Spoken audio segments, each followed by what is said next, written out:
Dairy is a hot topic on keto because a lot of people will come to keto and they're like, oh, I can have heavy cream, I can have cheese, oh my gosh, I can have these things, I love them, I thought I couldn't have them, and they go crazy on dairy. And then other people say, but I hear experts saying maybe we shouldn't have so much dairy, maybe dairy's a problem.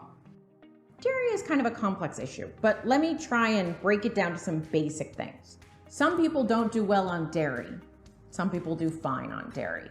Now, that's just a blanket statement about dairy. There's a lot of detail that goes into it.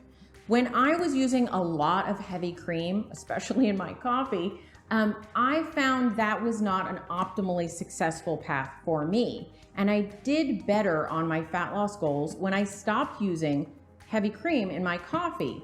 But I started using dairy in other places. I was eating some cottage cheese and some Greek yogurt. So just as much dairy was in my diet, if not a bit more, but I found success that had been lacking, but my macros changed along with that change. So for me, I can say, I don't think dairy is an issue for me, but what that dairy is in and what I'm eating as a whole makes a difference. Now, there are absolutely, though, people that have problems with dairy.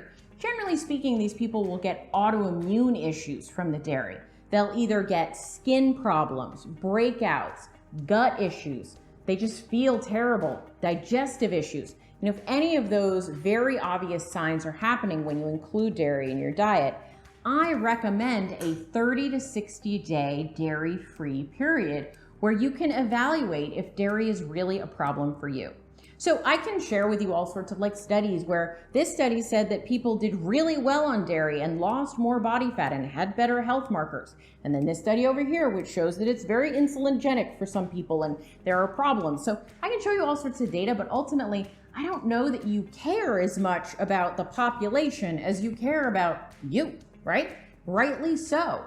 And so if you're not sure if dairy is working for you, the best way to know is to do that elimination diet. Cut dairy completely out and then bring it back in carefully and mindfully.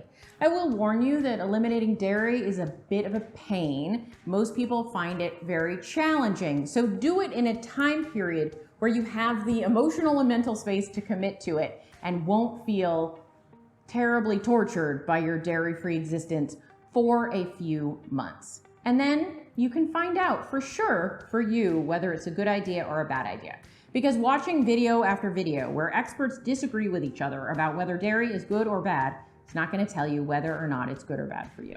If you liked this video and you want more, make sure you're a subscriber. And if you want notifications about videos just like this, hit the bell.